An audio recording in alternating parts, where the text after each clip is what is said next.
పడిందా? అది ఫలించింది. అది ఫలించిన ఫలములు ఆ చెట్టే తినేస్తుంది అన్నట్టుగా ఏ చెట్టు అయినా మీకు కనబడిందంటే నో నో నో నో, ఫలించని ఈ చెట్టు ఆ ఫలములు అది తినడానికి ఫలించదు. అది ఎవరి కొరకు ఫలించిందంటే తన మీద వ్యవసాయం చేస్తున్నటువంటి రైతు కొరకు, ఆ రైతు యొక్క స్నేహితుల కొరకు ఆ ఫలములు ఫలిస్తూ ఉంది. అది ఎంత నిజమో ఈరోజు దేవుని పిల్లలంగా మనం దేవుని కొరకు ఫలిస్తే మనం ఇది వ్యవసాయం చేస్తున్న దేవుని కొరకు ఫలించాలి.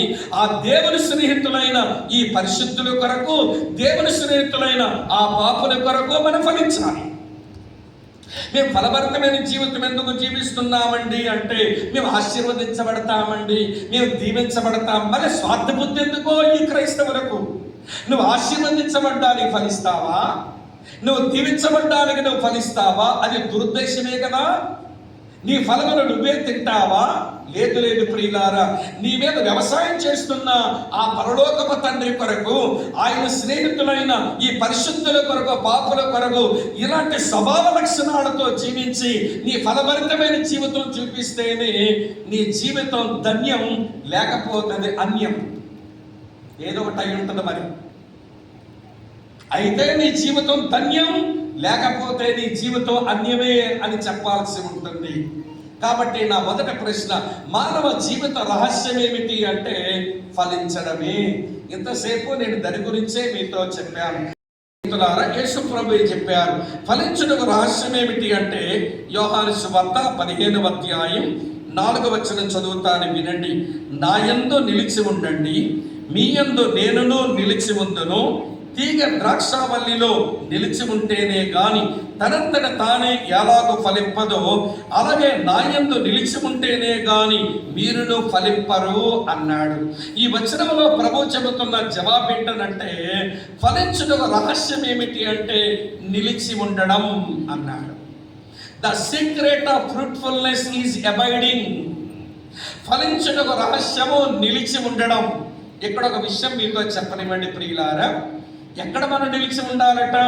నిజమైన ద్రాక్షావల్లి అనబడిన యేసులో నిలిచి ఉండాలట. యేసులో మనం నిజమైన ద్రాక్షావల్లిలో నిలిచి ఉండడానికి మనం ఏమైనా మంచి ద్రాక్ష తీగలం అనుకుంటున్నారా? గుర్తొద్దుదే, మనమేం మంచి ద్రాక్ష తీగలం కాదు, మనమంతా అడవి ద్రాక్ష తీగలం.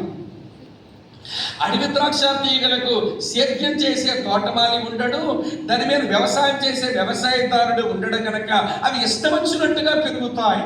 ఈ అడవి ద్రాక్ష తీగలకు ఒక పద్ధతి ఉండదు, ఒక క్రమం ఉండదు, అడ్డదిడ్డంగా ఎడాపెడా బతికేస్తుంటాయి. ఇక్కడ కూర్చున్న మనమంతా యేసు ప్రభువు నందు ఈ రక్షణ అనుభవంలో కదాకమని అందరం అడవి ద్రాక్ష తీగలమే. ఆ వ్యవసాయదారుడైన దేవుడు తన విశేష కనికరమ చేత ఆయన ఏం చేశాడో తెలుసా అండి? నిజమైన ద్రాక్షావల్లి అనబడిన తన కుమారుడైన యేసుక్రీస్తులో అడవి ద్రాక్ష తీగ లాంటి నిన్ను తీసుకుని వచ్చి ఆయన అంటుకట్టాడు. ఆయన మనల్ని అంటుకట్టాడు. అంటుకట్టే ప్రక్రియ చేసే వాళ్ళకి తెలుస్తుంది. ఏదైనా ఒక చెట్టును మనం అంటుకట్టాలంటే దాన్ని కొయ్యాలి, దేనితోనైతే అంటుకడతామో దాన్ని కూడా కొయ్యాలి, కోసిన 2 భాగాలు కలిపి అక్కడ గ్రాఫ్టింగ్ చెయ్యాలి, అంటుకట్టాలి. నిజమైన ద్రాక్షావల్లైన తన కుమారుడని యేసుక్రీస్తులో నిన్ను నన్ను మనందరినీ అంటుకట్ట నిమిత్తం ఆ పరలోకపు తండ్రి వ్యవసాయదారుడు తన కుమారుని శిలువ మీద కోసేసుకున్నాడు. ఎంత భయంకరంగా కోసాడనంటే 129వ ఎవడం కావాలి? దేవుడు చెప్పిన మాట వినకపోయినప్పుడు అన్నాడు. ఇంకా మీకు బాగా అర్థమయ్యేలా చెప్తాను.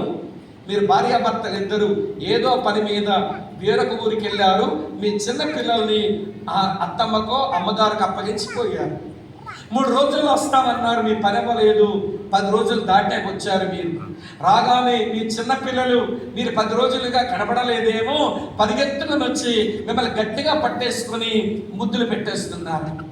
మీరు అనుకున్నారు, అబ్బా మా పిల్లలకి మీ వెంట ఎంత ప్రేమనో, మా మీద పడిపడి ముద్దులు పెట్టేస్తున్నారని అలా కుర్చీ మీద ఎవడు కూర్చొని మీ పాపతో అంటున్నారు, పాప దాహం వేస్తుంది, కొంచెం గ్లాస్తో కొంచెం మంచినీళ్ళు తీసుకురా తల్లి అన్నావు నువ్వు. అప్పుడు ఈ కూతురు ఏముందో తెలుసా? వెళ్ళను పో అంటుంది. ఇందాకేం చేసింది? నేను చెప్పనే, ముద్దు పెట్టింది. ఇప్పుడేం చేస్తుంది? కసిరి కొడతా ఉంది. ఇప్పుడు ఆ తల్లి ముద్దులు పెట్టినందుకు సంబరపడుతుందా, లేక కసిరి కొట్టినందుకు కురిగిపోతుందా? మీరు చెప్పండి. ఎందుకు అనవసరమైన ముద్దులు?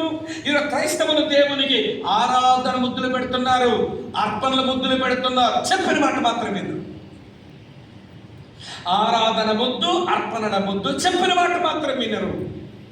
నేను మిమ్మల్ని నేరారోపణ చేయటం లేదు. ఈరోజు విధేయత గురించిన శ్రద్ధ, దేవుడు చెప్పిన మాటకి విధేయత చూపాలి అనేటువంటి పట్టింపు ఈరోజు దేవుని పిల్లల జీవితంలో, దేవుని సేవకులమైన మా జీవితంలో ఎంతవరకు తొలగిసలాడుతుందో మీరే చెప్పండి. నిలిచి ఉండడానికి రహస్యం విధేయత చూపడమే. ఏది మరి విధేయత? ఇంకెక్కువ చెప్పలేను, మన సమయం అవుతుంది గనక మొదటి మాట చెప్పండి, జవాబులు. అంటే చాలా ఎక్కువ పాలే ఇంకా కరుగ్గా గట్టిగా చెప్తాను, కానీ మా వారు దాన్ని స్వీకరిస్తారు. ఎందుకంటే వారు నన్ను ఎరుగుతురు గనక వారు నన్ను ప్రేమిస్తున్నారు.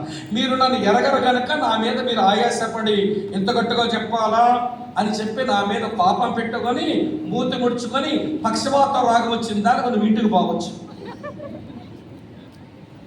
ఎరిగితే ప్రేమించడం వస్తుందండి. ప్రేమించడం రహస్యం ఎరగడమే. అందుకని ఎరగడాన్ని గురించి అందుకనే ఒక మాట చదువుతాను, వినండి. ఇర్మియా చెప్పాడు ఈ మాట. ఇర్మియా గ్రంథం 9వ అధ్యాయంలో ఇలా చదువుతున్నాను, వినండి. ఎరగడం దాని యొక్క విశిష్టతను గురించి ఇర్మియా పలికిన మాటలు చదువుతాను. 23, 24 వచనాలు. ఇర్మియా గ్రంథం 9వ అధ్యాయం 23, 24 వచనాలు. యెహోవా ఇలాగ సెలవిచ్చుచున్నాడు, జ్ఞాని తన జ్ఞానమును బట్టి, శూరుడు తన శౌర్యమును బట్టి అతిశింపకూడదు, ఐశ్వర్యవంతుడు తన ఐశ్వర్యమును బట్టి అతిశింపకూడదు.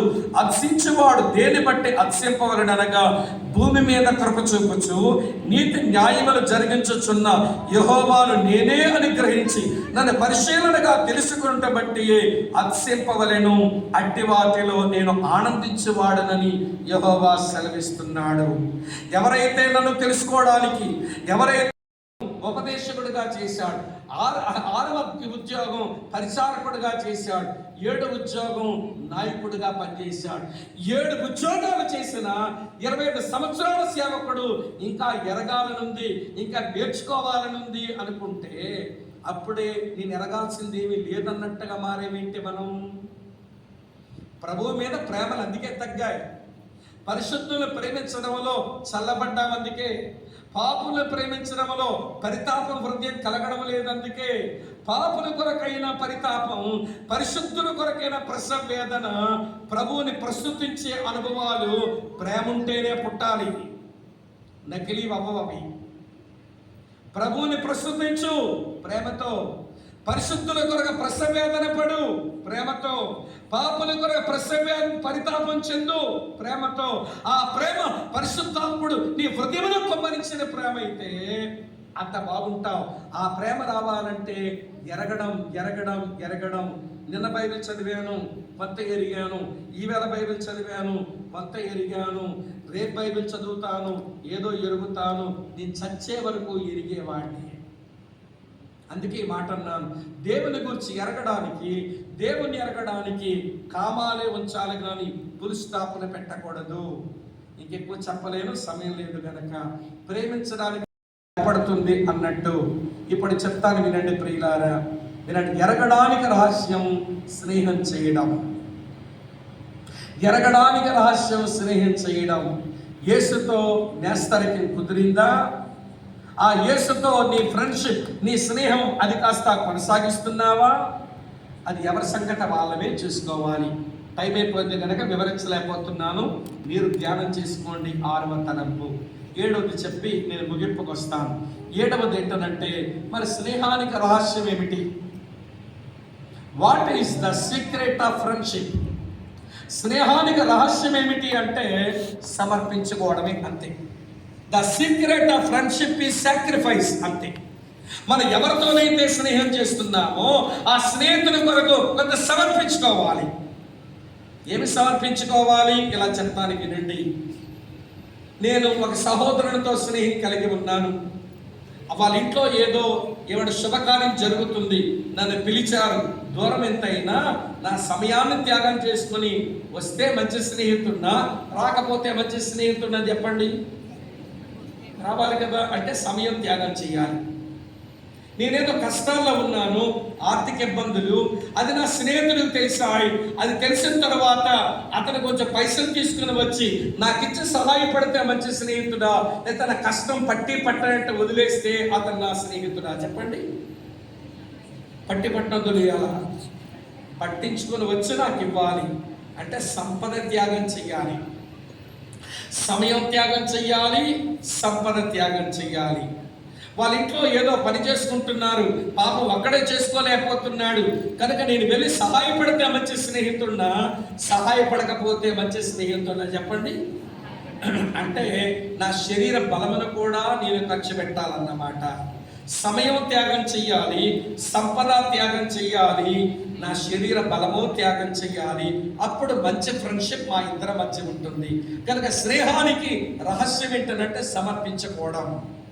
ఏ యేసుతోనైతే మనకు స్నేహం ఏర్పడిందో ఆ స్నేహం పటిష్టమవ్వడానికి మనం త్యాగాలు చేయాలి, మన సమయాలు త్యాగం చేయాలి ఆయన సన్నిధిలో కనబడడానికి.